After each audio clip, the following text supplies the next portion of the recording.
Hello, ഇന്നത്തെ പുതിയൊരു വീഡിയോയിലേക്ക് എല്ലാവർക്കും സ്വാഗതം. അപ്പോൾ രാവിലത്തെ കുറച്ച് വിശേഷം ഇങ്ങനെ കാണിക്കാമെന്ന് വിചാരിച്ചിട്ടാണ്. ഇങ്ങനെ ചെറിയ ചെറിയ ഇത് കാണിക്കാമെന്ന് വിചാരിച്ചിട്ടാണ് കേട്ടോ. അപ്പോൾ രാവിലെ എണീറ്റ് ഇതാ വെളിച്ചം വന്നു കേട്ടോ. പുറത്ത് വെളിച്ചെല്ലാം വന്നു. അതിലിടക്ക് ഞാൻ എന്താ പറയുക, കറവെല്ലാം കഴിഞ്ഞു, ആലയിൽ പോയി കറക്കലും എല്ലാം കഴിഞ്ഞു. അങ്ങനെ കറന്നിതാ പാലെല്ലാം കൊണ്ടുവച്ചിട്ട് പാലെല്ലാം കൊടുക്കേണ്ടവർക്കെല്ലാം കൊടുത്തു. ബാക്കി ഇതാ ഇനിയിപ്പം നമുക്ക് ചായയും കൂടെ വെക്കണം. ചായ വെക്കുന്ന പരിപാടിയാണിത്. അപ്പോൾ ചായയെല്ലാം വെച്ച്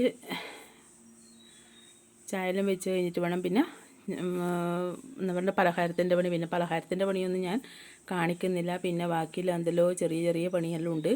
അങ്ങനെ ഇതാ നമ്മളെ ചായയെല്ലാം ഏകദേശം റെഡി ആയിട്ടുണ്ട്. അങ്ങനെ ചായ കുടിക്കട്ടെ. രാവിലത്തെ ഒരു ഗ്ലാസ് ചായ കുടിച്ചാലേ ഒരു ഉന്മേഷം ഉണ്ടാവില്ല കേട്ടോ. രാവിലെയും വൈകുന്നേരം ഒരു ഗ്ലാസ് ചായ എങ്ങനെയും വേണം, എന്നാലേ ഒരു ഉഷാറില്ലു. അങ്ങനെ ചായ കുടിയെല്ലാം കഴിഞ്ഞ് പിന്നെ അടുപ്പിൽ തീ പറ്റിച്ച് ആദ്യം പശുവിൻ്റെ വെള്ളം, പിണ്ണാക്കും വെള്ളം പൊതിരാൻ വേണ്ടിയിട്ട് വെക്കും. ചൂടാവാൻ വേണ്ടിയിട്ട് അടുപ്പത്ത് വെക്കും. അതിന് വേണ്ടിയിട്ട് ആദ്യം തന്നെ തീ പറ്റിച്ച് അത് വാങ്ങി വെച്ചിട്ടാകുമ്പം പിന്നെ ചോറിനുള്ള വെള്ളം വെക്കുമല്ലോ. അങ്ങനെ അതെല്ലാം മാടി അടുപ്പത്താക്കി പിന്നെ ഞാൻ മിറ്റടിക്കാൻ വേണ്ടിയിട്ട് കഴിഞ്ഞു.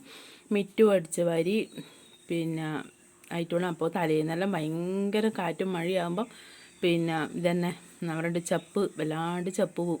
വൈകുന്നേരം ഇപ്പം നമുക്ക് കുറേ ആയിട്ട് ഇങ്ങനെ മഴ കിട്ടുന്നുണ്ട് കേട്ടോ. വൈകുന്നേരം പിടിയും മഴയും അങ്ങനെയാണ്. അപ്പോൾ വേഗം അടിച്ച് വാരിയിട്ടാണ് വേണം ഒന്ന് അകലം തുടക്കാൻ വേണ്ടിയിട്ട്. അകടിച്ച് വാരൽ നേരത്തെ കഴിഞ്ഞാൽ ഒന്ന് അകലം ഒന്ന് തുടക്കണം എന്ന് വിചാരിച്ചിട്ട് തുടക്കുമായിരുന്നപ്പോൾ അകലം തുടച്ച് ഏകദേശം കഴിയാനായിട്ടുണ്ട്. അപ്പോൾ വേഗം തുടച്ച് നീങ്ങട്ടെ. അങ്ങനെ ചോറെല്ലാം അടുപ്പത്തായി. ചോറ്റിന് അരിയെല്ലാം ഇട്ടു. അതിൻ്റെ അടുക്ക് പോയിട്ട് ഞാൻ അങ്ങനെ ചായ കുടിയും കഴിഞ്ഞു. അപ്പോൾ ഇതാ തുടക്കലും കൂടെ കഴിഞ്ഞാൽ പിന്നെ ഇന്നത്തെ ഏകദേശം പണി ഉച്ചവരിയില്ലത് ഏകദേശം ആവും. അപ്പോൾ ഇഷ്ടപ്പെട്ട എല്ലാവരും ഒന്ന് ലൈക്ക് ചെയ്യാനും സബ്സ്ക്രൈബ് ചെയ്യാനൊന്നും മറക്കല്ലേ. അപ്പോൾ രാവിലത്തെ ഒരു ഉച്ചവരിയിലെ തിരക്ക് തന്നെയായിരിക്കും. പിന്നെ എന്ന് പറഞ്ഞാൽ വൈകുന്നേരം ആകുമ്പോൾ ആദ്യമാവും കറക്കലും എന്താ പറയുക ബാക്കിയിലെ പശുവിനെ അയച്ചുകൊണ്ടിരലും അങ്ങനെയുള്ള ഓരോ പണികളെല്ലാം ആകുമ്പോഴത്തേക്ക് വൈകുന്നേരത്തെ പണിയും അപ്പോഴത്തേക്ക് ഇടിയും മഴയും വരും.